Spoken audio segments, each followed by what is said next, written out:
Recording? Recording has started. Oh, okay. All right. Well, good afternoon, class. This is your professor, Professor Stone speaking, and I just want to go over the following week for week, what is it? Excuse me, week 5. But first, I want to go over a few things. Just cover the first, second, and third week, just mainly some things on assignments and a little bit of on theater craft, excuse me, theater arts, and the quizzes or the upcoming quiz in particular, and also discussions real quick. So first on our list, so the assignments, the review forms are coming in nice. I'm seeing some good responses on the theater, the plays, and some of the recordings. Um, and I've seen some rather predictable responses. I'm just letting you know here on out, I'll be doing just some double checking on with Chat GPT just to make sure that people are giving just authentic answers. And I'm looking for original responses too. So I will make an adjustment to the assignment and just some questions that are rather more specific to the video.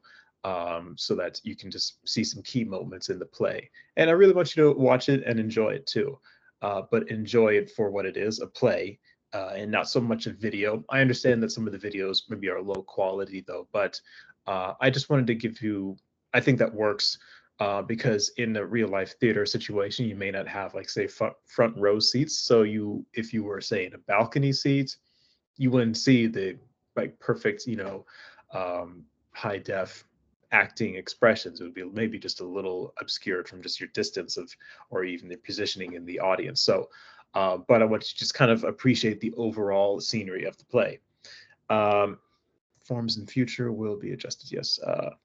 And real quick on theater arts as a craft. So I just want to briefly talk about that. So I noticed there were some remarks on the review forms that would have preferred that if, like, say, there are more scene changes.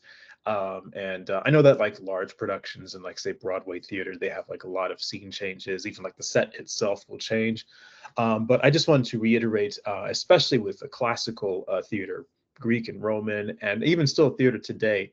With the theater company that I grew up in, actually, we embraced this kind of theater where there weren't any scene changes, if you will, or scenery changes, mainly with just actors going on and off stage. And as we go into the, go into the Shakespeare week, same thing. Shakespeare, all his plays were done at the Globe Theater, and there was no scene change. It's just sit on the same exact stage. Nothing is switched around or changed. They didn't even have lights. So really, the scene change was basically an actor or a group of actor leaves, or different actors come on. You know, a group of actor leaves. We leave a battlefield, and then some more actors come on, and now we're in a palace, but there's nothing changed on the stage. As you will see, I will read an excerpt, excuse me, I will read a monologue, which is also part of an example for an assignment that I'm going to give you, what you will have in the next couple of weeks. Just have in mind that in theater, everything will be on the same exact stage and can be unchanged for you to go through different scenes and different times in a play. And sometimes they go back and forth and whatnot, though. So just really embrace that. And don't think of it like the way of a film where you can cut back and forth to different scenes. That's filmmaking. Um, let's see. Oh yeah, real quick about theater development. So far, you'll get an assignment where you'll see like literally the diagrams of the stage stuff. But I just wanted to kind of cover a little bit of like the progress of theater from ancient Greek to Roman. Excuse me. So ancient Greek, they had the amphitheater. And if you watch that video where it just kind of slowly showed the architectural changes and just kind of like the um, how they considered and how audiences would see the stage, um, it definitely had some changes, especially as they moved the theater towards inner the city. A lot of the pantheons in ancient Greece, they were out in the countryside. They were wide open. I mean, really, you couldn't fit that inside a city back in ancient days. Cities were pretty much the size of like, say, a hamlet or a little neighborhood. Like if you guys are, any neighborhood of yours that's like about the amount of 10 blocks max. That's like the size of a whole city back in ancient days.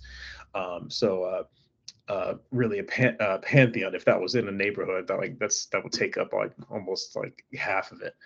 Uh, so uh, and then as the Romans came in, they developed seating areas that like a little more like higher seating, and also a slightly of a interior structure, and more kind of like what we know as arenas. And of course, ancient Rome itself, the city, has the Colosseum, and that's a big example though. But they had smaller, say, Colosseums though. But it's kind of sort of the architecture that they moved towards so that it can fit inside a metropolis.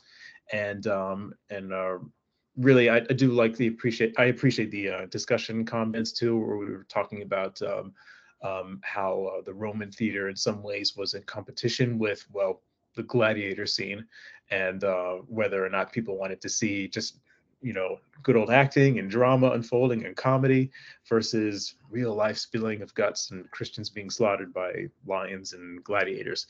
And I think the crash course covers that. So um, kind of get a picture of like the world of ancient theater. And so as we move towards Christian theater, there's definitely a gap. If you watch the crash course video where it does talk about after the fall of Rome, and in between the fall of Rome and the emergence of the Christian church, there's really this kind of historical dead zone. I mean, we're not exactly 100% sure if there was like an actual performances, recorded, documented performances, though. I mean, there might have been fireside sort of things, but for the most part, it's kind of like a gap, though. But as Christianity emerged, there was sort of a theater-like practice in telling the stories of from the Bible, and telling the story of the Passion of the Christ, where basically first the gospel of Jesus' ministry, and teaching about loving your neighbor, and then he dies on the cross for all sins, and then he's dead for 3 days, and then he reemerges, is resurrected, and validates every person who believes in him for salvation, for heaven. And so that's the story that the church really banked on. And then they started going around with different stories and Old Testament stories too. And frankly, for me, reading about this was a surprise too, that really appreciating Old Testament stories where these were these stories, this was the text belonging to Jewish people. And unfortunately, the Christian church, the Catholic Church throughout history has been notorious for being anti-Semitic, though. But it was surprised that early on, at least before the 11th century, that there was an actual acknowledgement of Christ being a Jew, and that these texts were from Jewish people, and the writers of the New Testament were Jews. So, and very quickly turned anti-Semitic. And the play, the Antichrist play, um, was a very interesting play. I read through that. I'll share it with everyone if they're interested in reading it, just a little bit though, but I'll briefly go over that. The author is unknown. The book talks about that actually, that he kind of critiques in sort of a way the emerging Catholic Church, not to offend anyone who belongs to the Catholic Church, but that at the time, this is I think it said it was the 10th century or 8th, 9th century, I believe, and he's critiquing. In some ways, the play critiques the role of the Catholic Church. And it's not saying the Catholic Church is the Antichrist, though, but it's showing all these different kingdoms and church entities, including the synagogue character, who's basically representing the Jewish people who are waiting for the Messiah versus already know of the Messiah. But he critiques all these different kingdoms and groups, including the papacy itself, that fell for this Antichrist who's claiming themselves as Christ himself. And it's definitely parodies or parallels the actual end times book, the book of Revelation. It's very interesting. I couldn't find a good stage reproduction of this though, but the script alone, is like each line is like about the amount of monologue itself. But it's a fascinating look at the emerging church versus really looking back to the scriptures.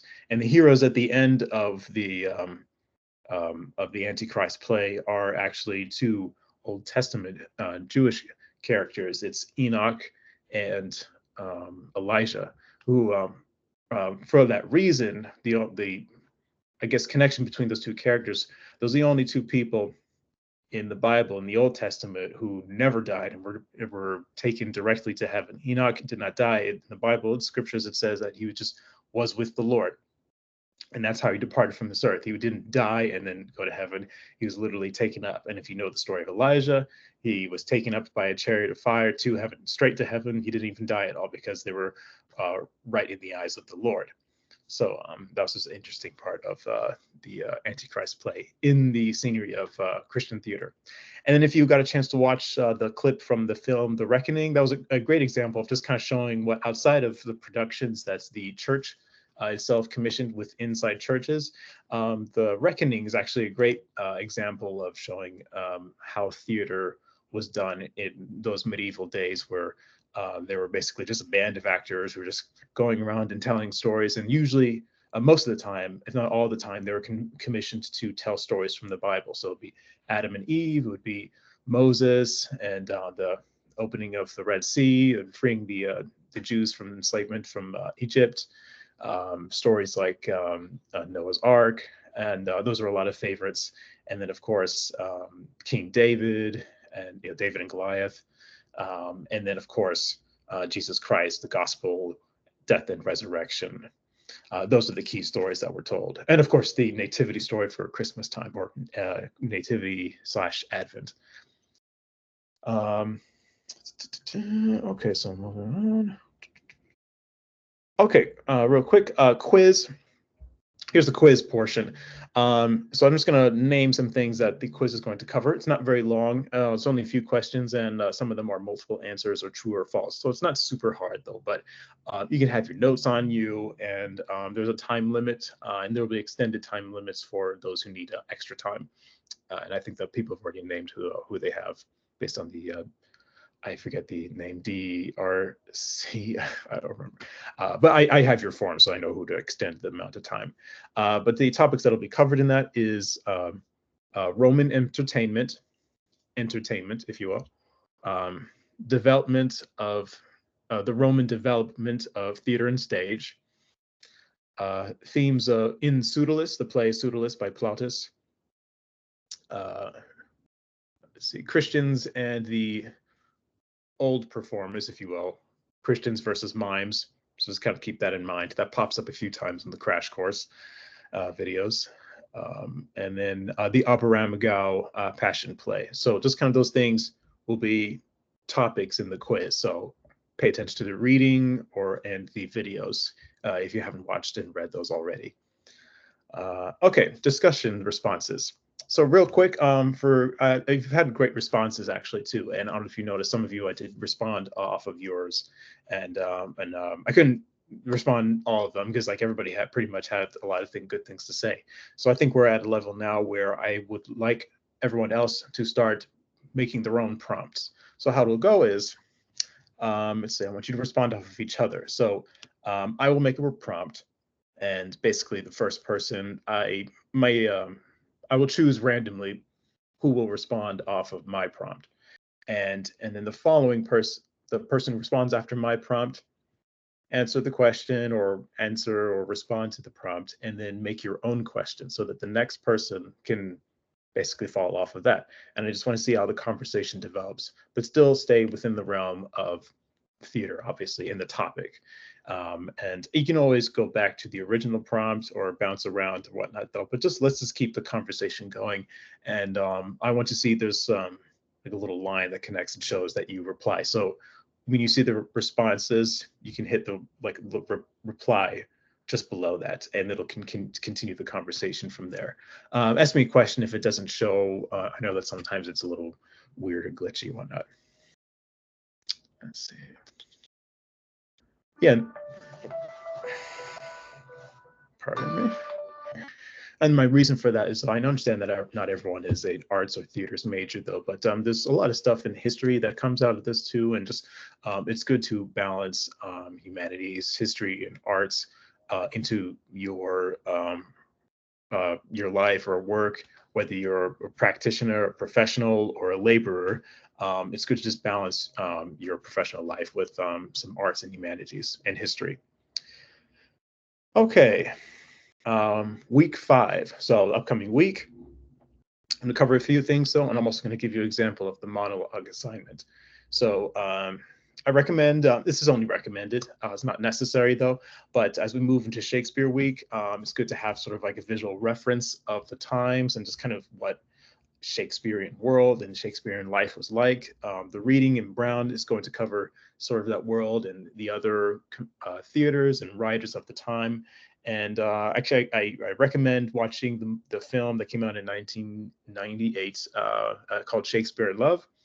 It's just a window into Shakespeare, a fictional story, oh my God, where he falls in love with some lady though. But there's a lot of, it's a good comedy and romance, but it definitely gives you a window picture of Shakespeare when he's writing Romeo and Juliet, and kind of just like the life of as a writer in the time, and men's roles, women's roles as in society, and also just kind of the whole thing of like no women were allowed to act on stage. You'll see or hear about this in the lecture on Canopy. But it's just a useful way of picturing it, kind of like the clip I gave you from The Reckoning. All right, so real quick about the monologue. Actually, let me give you an example real quick. So I will share that portion of the screen, and I will read you the monologue. If I can find the share option.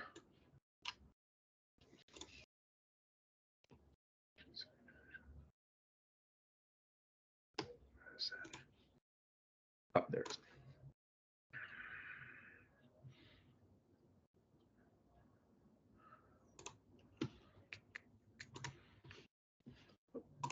That page. Okay. All right.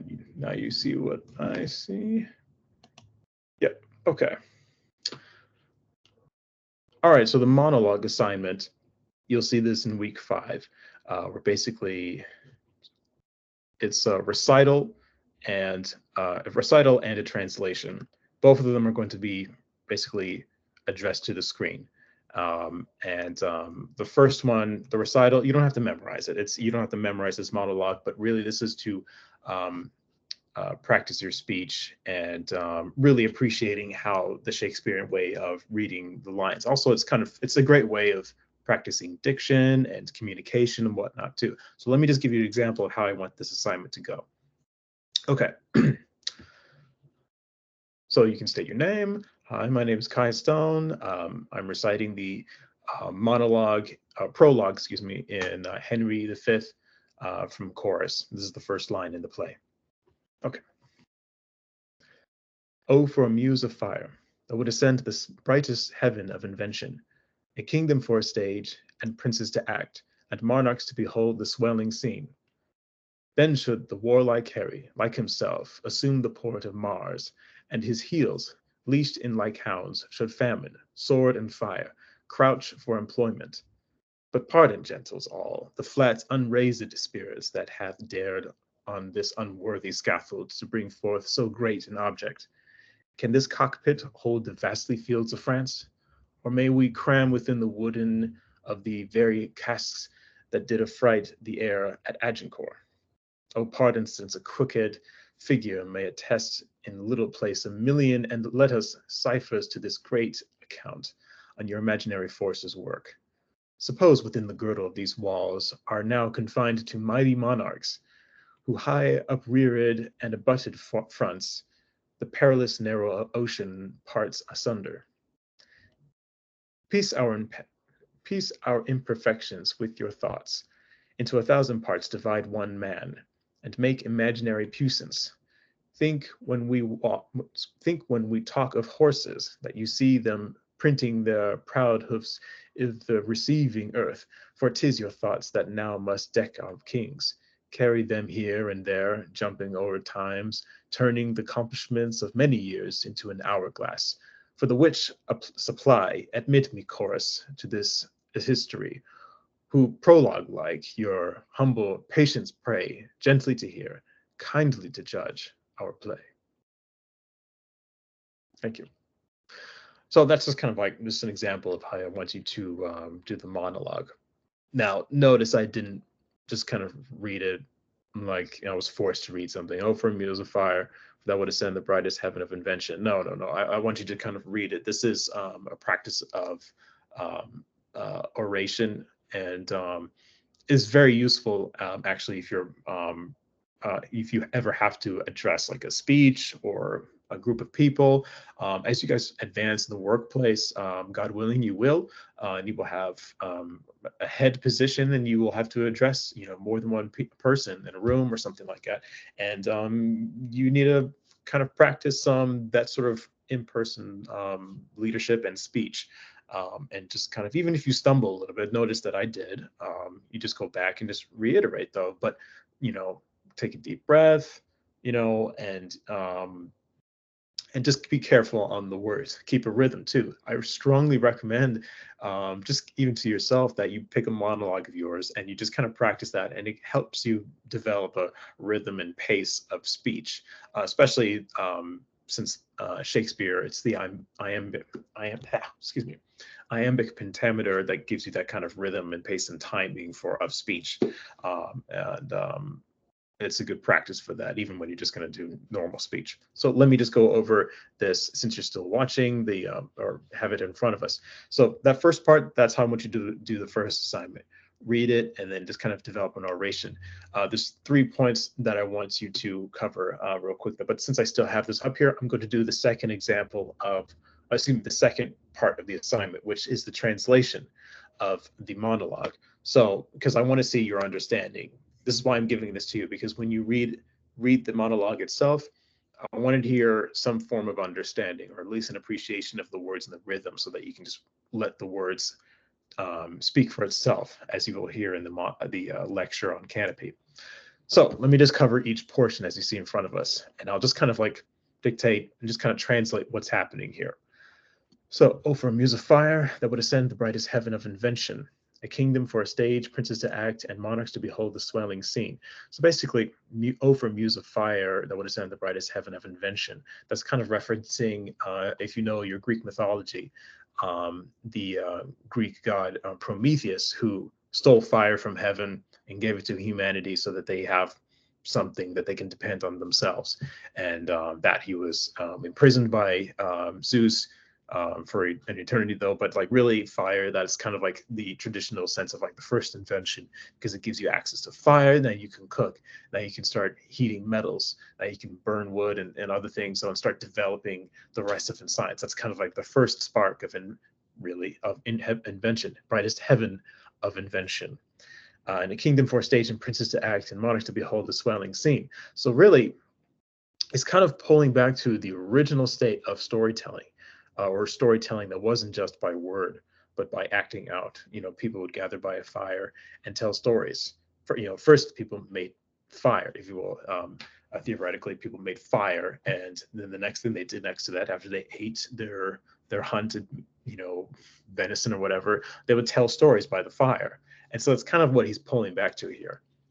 Uh, then should the warlike Harry, like himself, assume the port of Mars, and at his heels, leashed in like hounds, should famine, sword, and fire crouch for employment. So here he's talking about Harry. Harry is actually a nickname for Henry. I don't know why. That's just kind of what the English are like. They do nicknames for people who don't even have names that sound like it, though. But Harry is a nickname for Henry. And actually, in the play, some characters refer to Henry V as Harry. Himself assumed the port of Mars. So basically, Mars is the god of war. So Harry goes onto this mission of war. Really barely provoked, and there is sort of an implication early in the play that he's kind of being led to assume this warlike conqueror stage. But Mars is definitely the Roman god um, of war. And let's see, at his heels, leashed in the hounds, should famine, sword, and fire crouch for employment. Um, I'm just kind of doing this off the ladder. I'm familiar with this monologue, though, but some things, it's okay if you don't know exactly what this means, though. But like, really examine just kind of like the words. Leashed in like hounds, should famine, sword, and fire crouch for employment. So it's kind of like facing like, what would be employed by this um, assumption of the port of Mars. Let's see, continue. But pardon, gentles, all the flat unraised spirits that hath dared on this unworthy scaffold to bring forth a great and so great an object. So basically, there he's talking about the unworthy scaffold, this stage that he's talking about, and all it's going to unfold. This stage is not worthy enough to show you those things. So that again, that's going back to unchanging stage, unchanging sets. But we're just going to tell the story anyway, and let your imagination do all the work. He continues, can this cockpit hold the vastly fields of France? No, but maybe we can. Or may we cram within this wooden the very casks that did affright the air of Agincourt? The casks, I think, it's part of catapults and whatnot. And Agincourt is a castle, the first castle that Henry V attacks. Oh, pardon, since a crooked figure may attest in little place a million, and let us ciphers to this great account on our imaginary forces of work. Again, reiterating the imagination, and I'm going to test it a little place a million, and let us cipher this. So kind of deciphering, tell little parts of the story though in little windows of what happened and what occurred. Suppose within the girdle of these walls are now confined to mighty monarchies. Again, extending your mind that there's going to be France and England, whose high upreared and abutted fronts the perilous narrow oceans part asunder. Oceans, that's a little ocean in between France and England. Piece out our imperfections with your thoughts. Into 1,000 parts divide one man and make imaginary puissance. Imagery, again. Think when we talk of horses that you see them printing their proud hoofs. Oh, if you see something like this is just kind of abbreviated, but you kind of have to decipher it a little bit though. But it's hoofs in there or the receiving earth, but it's abbreviated that way, so you read it like breathe their proud hoof if receiving the earth. So it's kind of like he wrote it in a way so that you kind of skip over the vowels and it almost becomes one little phrase that just goes right into receiving earth. For 'tis your thoughts that now must deck our kings, carry them here and there, jumping o'er times, turning the accomplishments of many years into an hourglass. So that turning accomplishments of many years into an hourglass, basically you're going to be seeing many years unfolding into just a few hours. It's kind of like a movie. You can say that, if you will, how movies show several years passing. But on stage, that's just the coming and going of characters, though. But we're assuming that what occurred for several years, you're seeing it in just 3 or 4 hours. Admit me chorus to this history.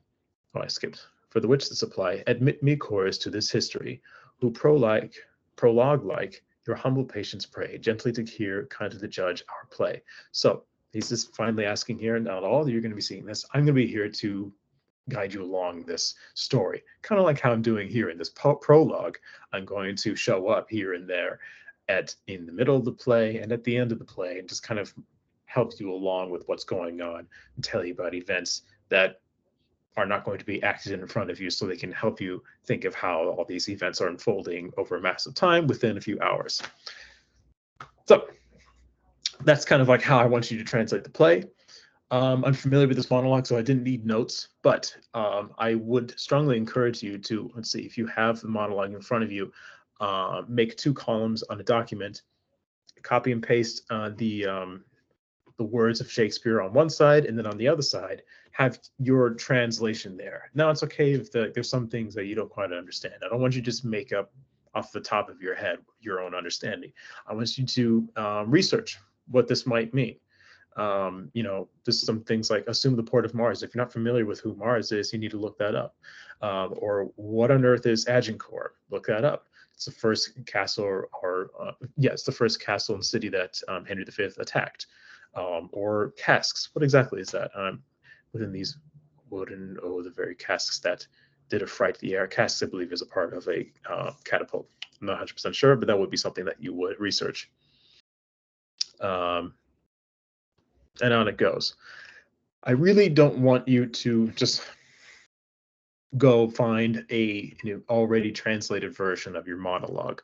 Please, I do want to see the work yourself, because again, I want you to present just as I did right now to the screen, to you, unrehearsed. I mean, I don't want, if you need to write it down and just kind of read it off, that's fine though, but I will search on ChatGPT and just resources just to see if you're coming to a conclusion yourself and just, you know, making your own. This is a somewhat midterm assignment. This is and I want the assignments to be somewhat of a presentation. The last one will be a presentation of, well, a pitch of like a theater production. That'll be in the second half of this semester. So, all right, enough of that. Let me stop sharing here. Stop sharing. There we go. Back to assignment. Almost done here. I want to share with you the. Here we go. Okay, so still on this assignment, let me just go to. So there will be Shakespeare monologues. This is week 5. Open up. There we go. So since I already read this, that will not be available since I just gave you the translation. But there's another monologue upon Saint's Christmas Day. That's a great speech by Henry himself. And then there's Midsummer Night's Dream. There's some short ones and some longer ones too. So, and one from Julius Caesar, Hamlet, Macbeth. And if there's any other monologues that you are interested in reading that's not on this list, go ahead and find one and let me know or pitch to me 1 or 2 other ones that you might be interested in, but you can choose these. These are the ones I'm recommending, but if there's another one that you are interested in doing, or say you already know, which is fine with me, go ahead and do that one. I think, I'm not sure if I put it here, but the beginning monologue in Romeo and Juliet, that's nice and brief, and that's a good one to do. Kind of like the monologue in Henry V, where it's a little more straightforward. Sometimes the monologues between Romeo and Juliet are like, what are you referencing though? But it would be a great way to explore like how to translate the lines. So let me go back. Okay, so the recital, there are 3 different points that I want for you to achieve, and this is basically how I will grade it. I'm looking for good diction and pronunciation. Words and phrases are clearly spoken so I can hear the monologue without referring to the text. Oration and intonation. Just want you to practice formal speech with the proper ups and downs and emphasis of words and phrases. And then finally, rhythm and pace. The iambic pentameter is present and the timing is consistent and sensitive to the reasonable pauses for emphasis. So these are all like really part of like, say, the acting realm of this though, but like this is really helpful for you when everyone's going to have to speak to another person at some point. And I really wish that people did practice this more often. People used to actually speak more clearly, and this used to be in the schools. This would really help just proper pronunciation of words and communication, good communication. Some words are lost on some people simply because diction, communication, intonation, rhythm, and pace has just completely been dropped. And like, people have been offended when people just did the wrong intonation. And this is a part of classical education that everyone, whatever your job is going to be, can really take part of. So read and come to understanding of the words to help build the proper intonation, speak the words with meaning while letting the rhyme and rhythm of Shakespeare's words come to life. Practice diction and oration. This is an excellent practice for speech and communication in any future profession. This can be fun when you get the hang of it. I recommend researching the monologue and understanding the meaning, particular phrases, and context of the monologue within the play. I want you to make a video recording of yourself reciting this monologue. Same with the video of the translation as well. And turn in or attach a URL link. I will show an example. Actually, I will attach just on one of the pages how to do this. But if you already have a way that you think you know how you can do it, maybe if you can attach a link to, say, like your own YouTube channel, that'll work.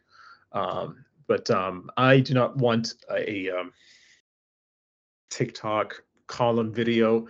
If you're going to record it with your phone, please turn it sideways. I just want that way. I really do detest videos in this direction, so please turn it in sideways. And it doesn't have to be a 4K video. If you have like the 4K option on your phone, please turn it to HD. So it's just a smaller file for when you're importing it. Otherwise, I just want a link to whatever website. Like if you do like upload it onto your Google Cloud or your Microsoft Cloud, send me a link so that I can just watch it directly like that. And put the link in the file, excuse me, the assignment page here on Canvas. Let me go back and say, and then go over the English translation, modern English translation. Okay, so the modern English translation, I just did the example of that. So again, another document recording, or you can do it on the same video too. Try to keep the video concise. I know I'm going on for a while here, so this is going to be a larger video file though, but I think I'm definitely going to maybe request that you just send a video link. And I'll give the instructions of how you can record this actually on Microsoft Teams, which is what I'm doing right now. You'll need 2 different devices. So I recommend if you have a friend, maybe you can pair with them and say, invite them to a meeting and then just have them turn their excuse me, FaceTime off, because like that's what I'm doing right now. I have 2 computers here and I just muted the picture for one of them and it's recording with the other. Make sure that the muted picture of the other guest is turned off so that their mic is not playing back, and also mute the device too. So I'll go over that another day. Okay, well, that's just what I was covering for the next week and other and the previous assignments. If there's anything else too that you need straightening out, if this is kind of left behind, please send me an email. I'd love to address this. And also, I don't know if there's a way if you can like this video or on the page that it's on though, but if you can like it, I suppose, or leave a response like this was very helpful, please do. I might make some time to do some more videos if this was very helpful. There's another assignment that I did a recording of for stages and whatnot. So let's see, is there anything else? No, that's it. All right, well, everyone have a great week or weekend, whenever you see this video. And I'll see you guys around. Send me an email. Oh yeah, one real quick. I did send an email to everyone on a link to the upcoming show called The Thorn Live, which is actually a play production of basically the Passion of the Christ, the story of Jesus, his ministry, life, death, and resurrection. And I think there's a link to the trailer on the main page. And tickets are on sale. I sent you guys the code for the 25% discount. That's not widely going around, but they gave it to me. I emailed them, and I really encourage you guys going to see this. Since it's coming out in April, by then you will already know aspects about theater production too. And I'd love to see your comments or add that to the discussion. So if you do buy a ticket, I believe I'll make a extra bonus points for that. So like if you have like any falling behind points or something like that, this would definitely be helpful too. But in another sense, I might be able to maybe, I don't know, write an extra credit or something like that. Or I don't know, I'll work that out. But the show looks really good, and the 25% discount will be very helpful for you guys. So I'll see you guys around. Have a great day. Let me end this meeting.